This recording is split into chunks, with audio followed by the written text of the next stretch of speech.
Thanks for staying with us. We're turning our attention now to an investment story or investment fraud. The Economic and Financial Crimes Commission says it has launched an investigation to nab those behind the alleged fraud perpetrated by a digital investment platform, Crypto Bank Exchange. The digital trading platform, which boasted of giving investors 100% return on investment in 30 days, crashed on Monday after the money in their investors' wallets vanished. This is the latest scheme in a series that Nigerians would fall victim to in the last 10 years, with people desirous of doubling their savings losing billions of naira, despite repeated warnings from the regulatory authorities against investing in pausing schemes. Well, let's bring in financial analyst Leko Gufawara. He joins me for more on this. Good to have you join us. Thank you. Good afternoon. Thank you for having me, and good afternoon, Nigerians. I mean, this is coming just right after MMM, and one would have thought, I mean, there have been a lot of them back from the days of Plan Well. One would have thought that Nigerians, but I mean, MMM perhaps was one of the biggest ones, that Nigerians would have thought, okay, know better by now. But, you know, did it take you by surprise that Nigerians are still investing in Ponzi schemes to the extent of losing as much as billions of naira? So it's unfortunate that our people still fall victim to this kind of scam. And this boils down to our individual responsibility. There's a saying that everything has cure in the world, but greed has no cure. Part of the reason why this keep happening, and people have said that give it a few weeks, few months down the line, to wonder.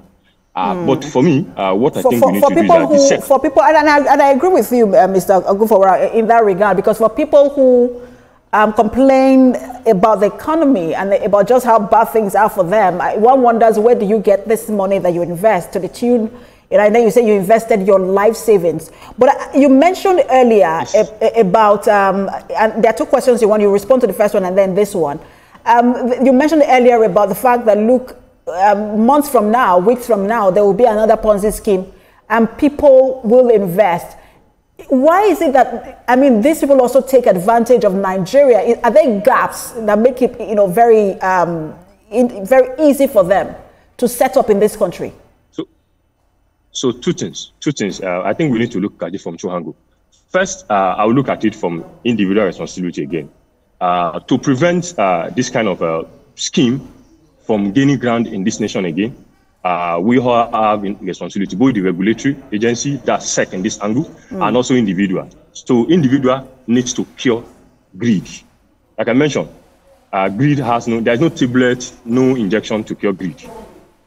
Greed can only be cured at an individual level. When every individual decides to say, you know what, whenever you hear about any investment with a 100% ROI in less than 30 days, then you need to put on your thinking cap and do your critical analysis and logical reasoning to be able to say, you know what, this is not true.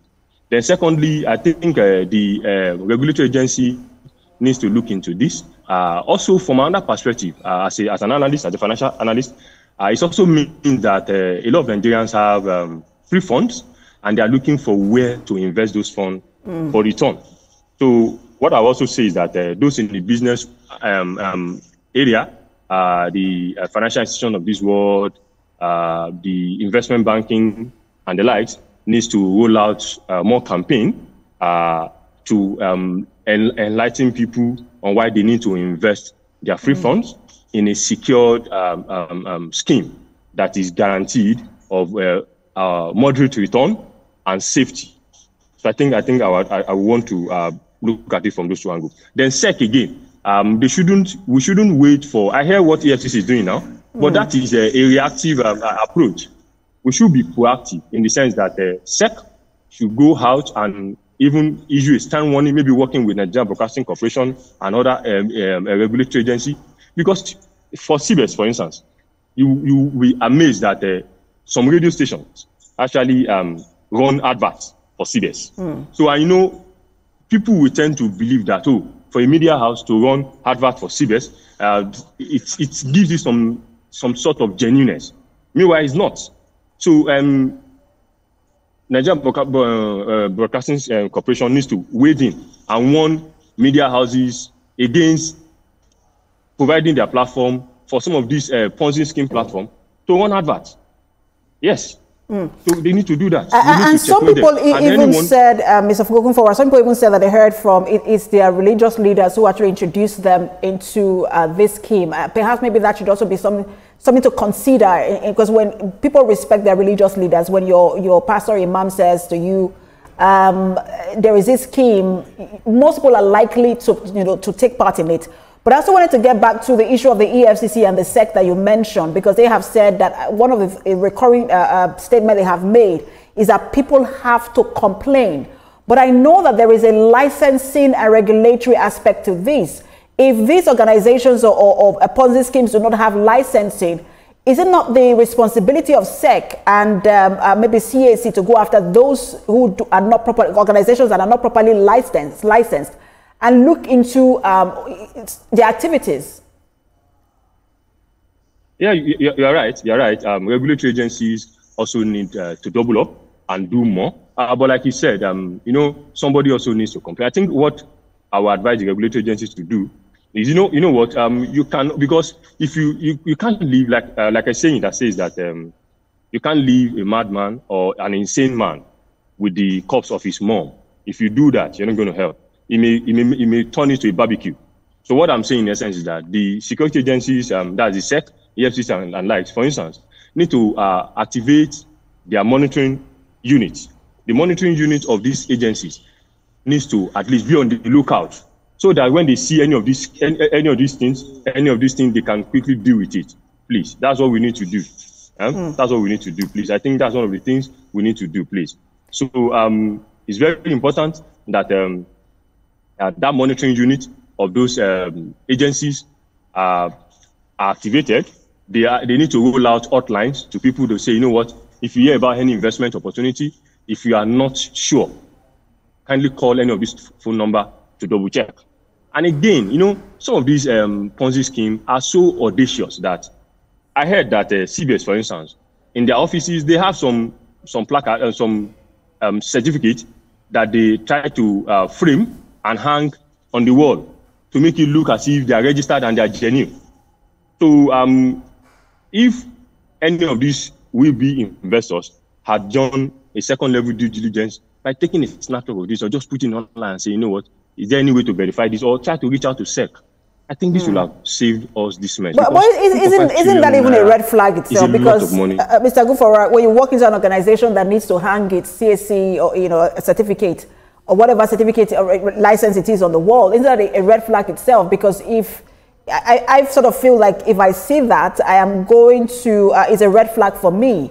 I mean, that's an indicator that something is wrong. If you need to show me that you're registered, almost as though you're trying to say, look away from it. It's almost like a distraction. That's why you're different from those who invested. You can, your level of exposure and reasoning is different from those who invested. You heard of people investing 10 million naira and above, and you wonder how.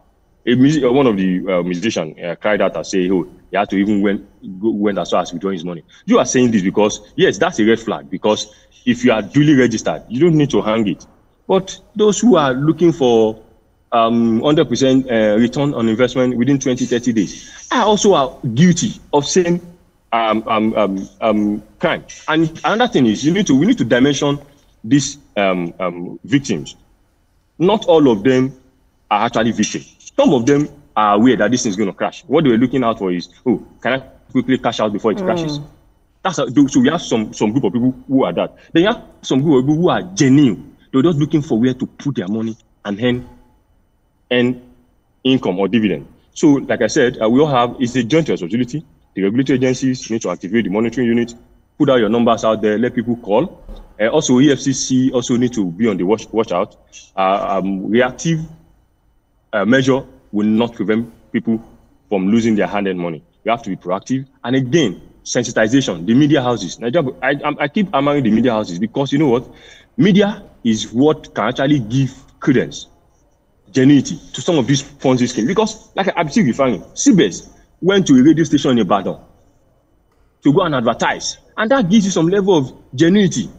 And that's why a lot of people who are innocent will fall victim to that. So I think it's the responsibility that we require that all concerns and authorities and individuals need to go back to the drawing board and look at where the errors are, and we need to address it. But beyond that, no matter the level of measure you put in place, I think curing greed is a personal responsibility, and it's very, very important. Absolutely, that's at the heart of this conversation. But I also wanted to go back to the issue of licensing and regulation. I know that some people will say, look, if we pursue licensing and regulation, some businesses, especially small-scale businesses, will not survive. But in saner climes and more developed countries, almost every sector, I mean, people just can't set up shop. You just can't walk by a building one day and somebody has set up an organization without licensing and regulation. Isn't that something that we also should begin to look at, to be able to track businesses, in this country and look at their licensing to ensure that even if it's just business name registration or that company name registration with the CAC, and to move beyond that and track the activities, visit some of these businesses occasionally, especially when it has to do with people's money. Shouldn't that be what the CBN and other agencies, relevant agencies, should be doing? Okay, so let's look at this. Let's cut the agencies some slacks as well. Let's be fair on an average. So in terms of registration, see, like I said, we have agencies sadly with different responsibility. For instance, the most regulated sector in Nigeria today is the banking sector, and CBN is doing a lot in that aspect. So for the SEC also has some standard requirement for you to set up, for you to get registered. Now, some of our people believe that going through process is a waste of time. And it's not. It's just to put in measures, controls in place. So, and CAC registration, for instance, with what I know, bearing any change, I think we have one of the fastest means of registering business in Nigeria. I think CAC has made the process of business registration so seamless that within the comfort of your zone, of your home, with the right documentation, you can actually upload your document and register for business and get it registered and get it certified. So I think beyond that, so registering business is not just enough. Monitoring and controlling. So checkmate. So the SEC, the regulatory body, for instance, CBN, even when you have license as a financial institution, they come in time to time to monitor, to review, to regulate, to even sanction. So, like I said, SEC and other regulatory agencies must not just must go beyond registration. You must have a way of checkmating. Regular monitoring. There's just be a monitoring unit. Regular monitoring, regular conversation, awareness. So I see no reason why SEC and Nigerian Broadcasting Corporation shouldn't partner. It doesn't cost anything to read out or pass out information in the local languages, in the local dialect, to our people, maybe once quarterly or even once in a month. Oh, you know what, when you see an investment, if you hear an investment and they say, oh, bring 10,000, you will get 20,000 in just 30 days. My brother, my mother, my papa, now lie you. No, and that's the problem, Mr. Gufawara. And that's what I want to ask you about, because I was approached some time ago by someone who said they were into agriculture and that they have a farm or they have farms, acres of land, and I should invest. And monthly, I would get a particular amount of money, and it was too good to be true. And I had to ask, I don't know what crop you're planting that you can have harvest every month to give me that kind of amount. It just doesn't make any sense to me. And so, but in terms of the ideal return on investment for people who really are looking to invest, because for some people it's genuine, they want to put their money into something and get returns. What is the ideal return on investment that people can hear? Is it 4%, 10%? You will say, okay, this is genuine. Well, it varies across different sectors. It varies across different sectors. What I would advise people is, before you put your money into any investment,